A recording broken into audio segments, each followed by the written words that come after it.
Et on est toujours ensemble pour le broker du jour. On va faire un point sur les marchés américains avec vous, David Derry, des places boursières qui ont cherché à poursuivre leur élan de la semaine écoulée. Mais hier, les indices ont marqué le pas après le rebond spectaculaire évoqué à l'instant. Les risques de récession ont temporairement moins effrayé. En effet, hein, on voit des marchés américains qui rebondissent enfin, si je puis dire. Après maintenant plusieurs semaines de baisse, hein, on a eu une année 2022, en tout cas un premier semestre en 2022 assez compliqué. On a eu commencé l'année, par exemple pour le S&P largement au-dessus des 4500 points. On se retrouve aujourd'hui aux alentours des 4000 points. Pareil pour le Nasdaq, hein, on avait commencé l'année au-dessus des 16 000 points. On se retrouve aujourd'hui aux alentours des 12 000 points. Et pour le Dow Jones, on avait commencé l'année largement au-dessus des 35 000 points. Et on se retrouve aujourd'hui aux 31 000 points. Donc on voit que les marchés ont déjà rebondi sur des points quand même assez importants. Si par exemple on regarde le Nasdaq, on voit qu'il a rebondi sur les 11 000 points. Le Dow Jones, on voit qu'il a rebondi aux alentours des 30 000 points.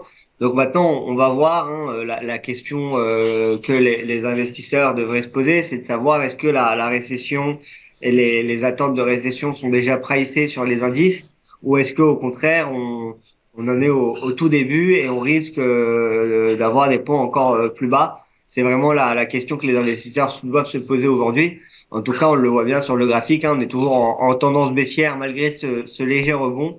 Et donc, c'est un rebond qui, certes, rassure dans un court temps les investisseurs, mais qui, on le voit, est encore fragile. Et comme vous l'avez très bien dit, hier, ce rebond a commencé à ne plus tenir. On était en léger recul. Donc voilà, on va voir comment ça va évoluer maintenant la suite. Mais en tout cas, on a des indices qui, depuis le début de l'année, sont en forte baisse et on a des investisseurs qui, comme on le répète maintenant depuis quelques mois, qui sont dans l'incertitude, notamment dans l'incertitude en raison de la politique monétaire de la Fed et de l'inflation record. Hein. Donc, on s'attend désormais à entrer en récession. On suivra ça donc et on verra si les marchés continuent à plonger. En tout cas, ce qui est sûr, c'est qu'on a déjà plongé de 35%, d'environ 30% depuis le début de l'année sur la plupart des indices américains. Donc, ça pourrait être aussi synonyme d'opportunité à présent. On suivra tout ça avec grande attention. On va parler, David, de Zendesk. Zendesk qui a accepté l'offre de 10,2 milliards de dollars par un groupe de fonds d'investissement. Cette dernière a annoncé s'être fait racheter à hauteur de 77,50 dollars par action. Une offre de 34% supérieure à sa valeur sur le marché boursier le 23 juin. Tout à fait. Donc, Zendesk, c'est une société spécialisée dans les logiciels pour le service client. C'est une société danoise et elle a confirmé là hier justement le fait qu'elle allait être rachetée par un groupe de sociétés d'investissement hein, et donc ils vont déverser 10,2 milliards de dollars pour l'acquisition de Zendesk. Alors Zendesk, c'est une start-up vendue plus trop start-up, mais c'est une entreprise assez connue dans le monde de la tech. Hein. Il y a beaucoup de boîtes qui s'en servent notamment pour gérer tout ce qui est support client et leur système de tickets. Et aujourd'hui, la boîte, c'est 5500 employés et plus de 160 000 utilisateurs. Et comme vous l'avez très bien dit, ils ont eu une offre supérieure donc de 77,50 dollars pour Zendesk. Alors, ce qui est assez intéressant de voir, c'est qu'il y a déjà quelques semaines, l'entreprise avait eu une offre de rachat qu'elle avait refusée, notamment de la part d'un des actionnaires. Et, euh, et aujourd'hui, on voit que la société l'accepte, alors qu'il y a 2 semaines de ça, elle disait qu'elle voulait, qu'elle souhaitait rester indépendante. En tout cas, et on va le voir tout de suite graphiquement, c'est une nouvelle qui a été plutôt bien accueillie sur le marché. Et donc, Zendesk hier qui montait fortement, hein, qui repassait à 75 dollars et qui va qui va désormais sortir de la cote. Mais en tout cas, il y a eu beaucoup de rebonds sur Zendesk et là, on le voit, et c'était un des market movers principaux sur la séance des marchés américains.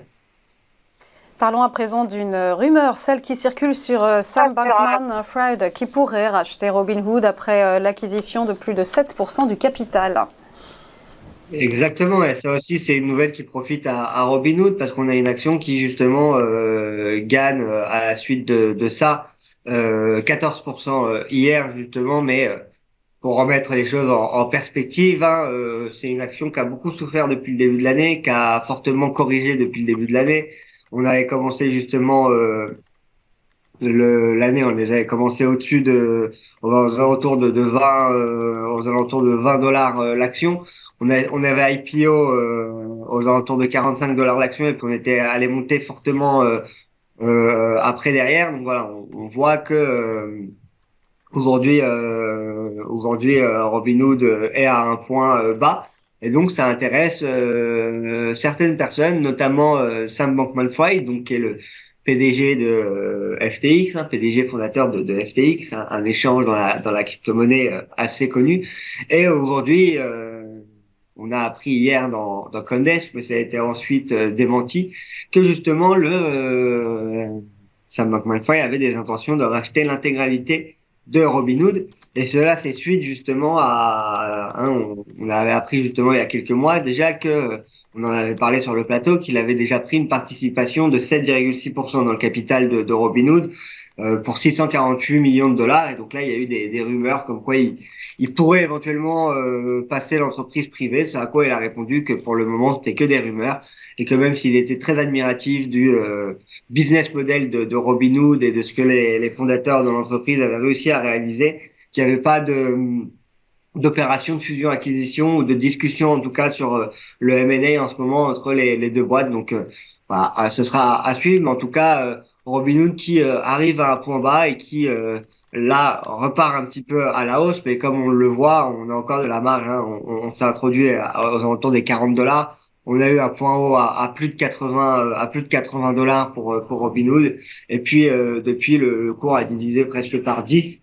Et donc voilà, un cours qui a fortement chuté, qui commence à rebondir.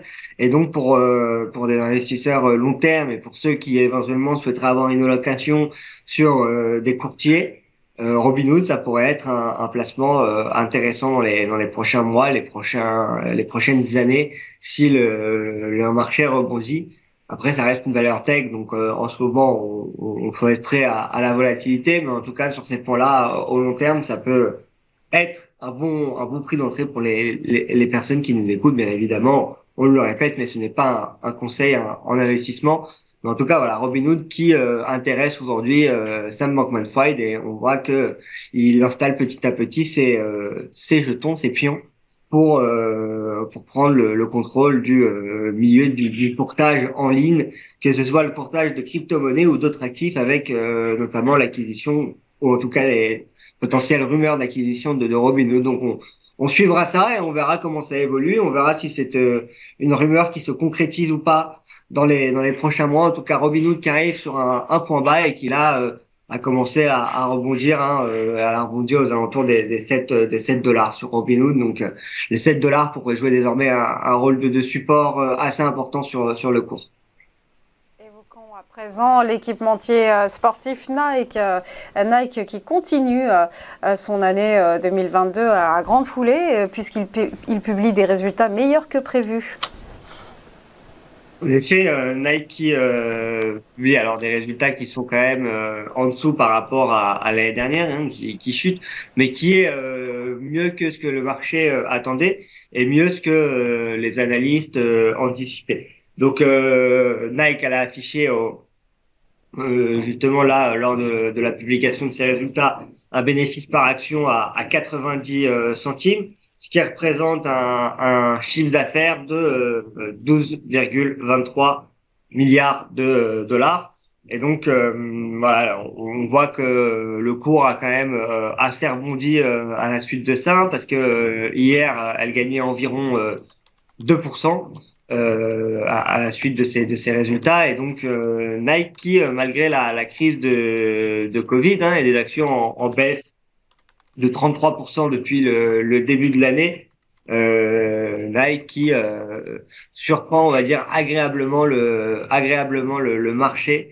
Donc voilà, on suivra. Il y a eu surtout une bonne nouvelle pour Nike, c'est le fait que l'entreprise avait déjà précisé il y a quelques années leur envie de augmenter leurs canaux de vente directe, donc c'est-à-dire leur site internet, leur vente en boutique, etc., hein, en opposition en vente indirecte où ils passent par justement des tierces comme par exemple Footlocker ou autres qui vont redistribuer leurs produits. Et ça, on a vu que dans le chiffre de Nike, que cette activité était quand même en hausse.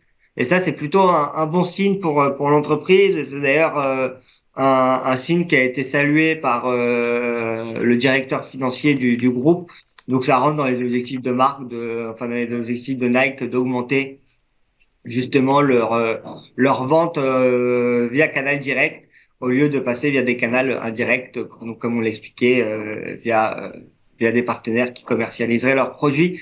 Et donc Nike, qui, là, aux alentours des 100 dollars, hein, on est à 110, on a rebondi aux alentours de 105. On voit que voilà, on est arrivé à des niveaux et on a perdu toute la hausse qu'on a eue après le Covid. Et donc Nike qui reste une grosse boîte et qui confirme encore une fois sa santé financière malgré les complexités qu'on a en ce moment dans le monde avec la guerre en Ukraine ou l'inflation record.